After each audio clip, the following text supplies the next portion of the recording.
Up you go, camera lady. Safety first. I give up. Shouldn't be this hard, eh? Great.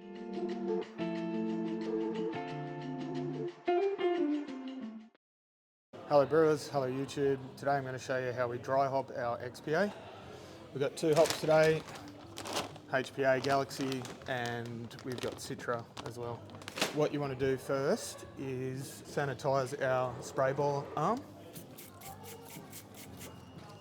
Use the spray ball arm in this instance because we've got our blow off going into our sanitizer.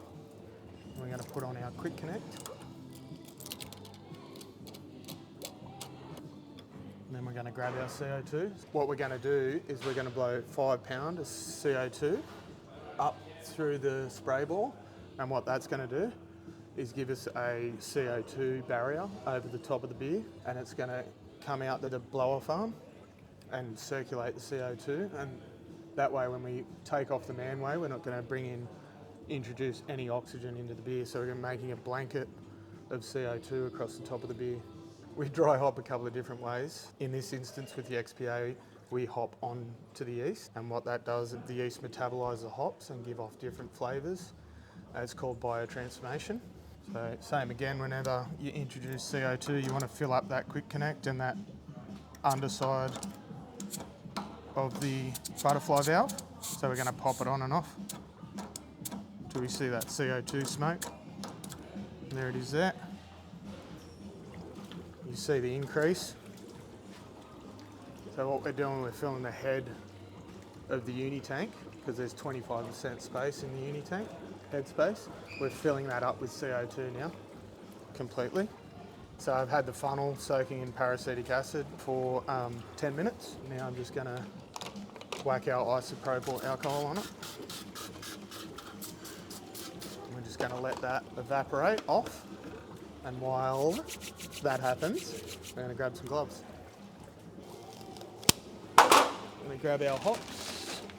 Sit them on top of the tank. What you want to do is you want to have that hop port, which is a 100mm hop port, open for the shortest amount of time that we can so we don't introduce any oxygen, which will become DO. So you want to have everything ready up top, and if you've got a massive dry hop, what you want to do is add 2 bags, close the manway, the hop port, purge the hop port. So we've got that constant CO2 running through. We're going to purge out that hop port the best we can. We're going to loosen off our dry hop port, have everything ready to rock. Going to mist some isopropyl 70% over everything.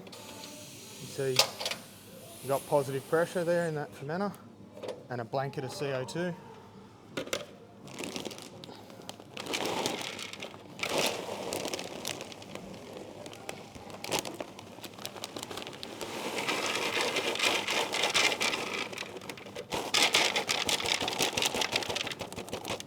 In goes the Citra.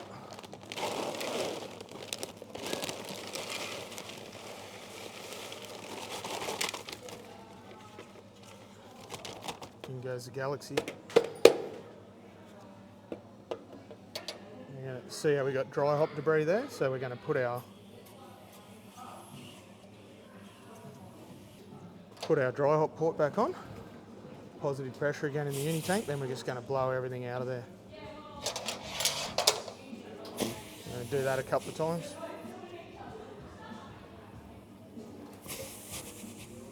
Purging out any oxygen that may have got on top of the blanket of CO2, and now the CO2 is still coming in and we're pushing it out and purging it out, and then we're also cleaning the port as well for any hop debris that was on the port between the seal, the silicon gasket, and the dry hop port. Righto, see that? And now when I put the tri-clamp back on, I'll offset it. So no longer at the front, it's up the top. And what that does is gives me a visual clue that I've dry hopped. I also write dry hop on the uni tank as well with my permanent marker. And then I'll just crank this up, just 2 turns with the screwdriver so I know she's dead tight. And now we'll clean up, we'll wipe this uni tank down and we'll put dry hop on the uni tank as well, so we've got another visual clue that it's being dry hopped. And we're just going to let this run now, this CO2 run now for a little bit, probably like 2 minutes is enough. We've purged everything out, that extra 2 minutes is just in case. All right, action. So this is a result of dry hopping on yeast in active fermentation. The ladies love it. So it kicks them off again, and then you get a reaction between the yeast and the dry hops and the alpha acids and how they metabolise them and create other flavours. We'll let that play out for a bit, and then I'll replace that blow off bucket. So that extra bit of mess that we create here is well worth the flavour that we're going to get out of this XPA using biotransformation. So you get stone fruits, citrus, massive aroma out of this. It's a great way to hop. It is limited in a sense to anything over 7 grams per litre, in my opinion. It starts to become astringent.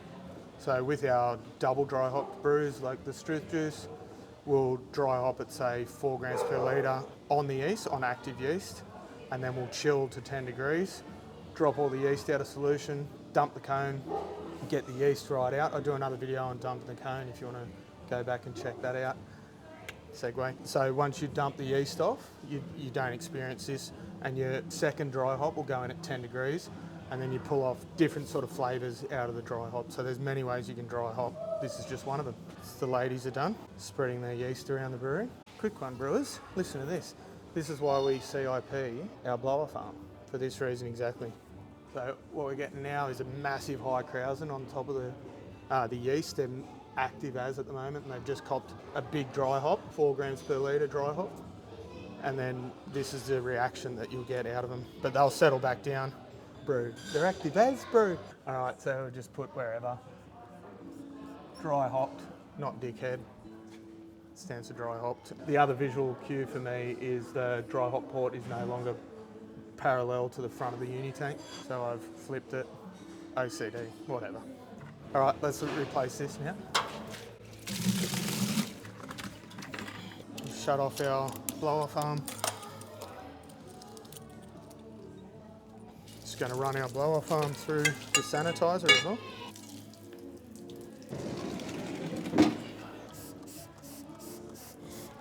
Just grab your sani.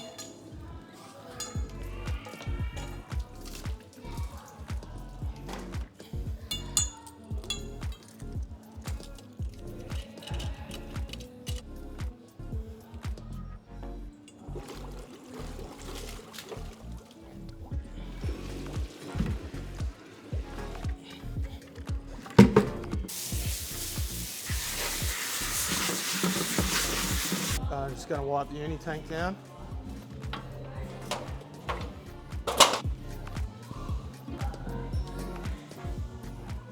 All right, brewers, that's how we dry hop our XPA. We use biotransformation. Try and keep it below 7 grams per litre if you're going to use biotransformation. Hope that helps. Like and subscribe. See you on the next vid. Hooroo. Get all that oxygen out of there.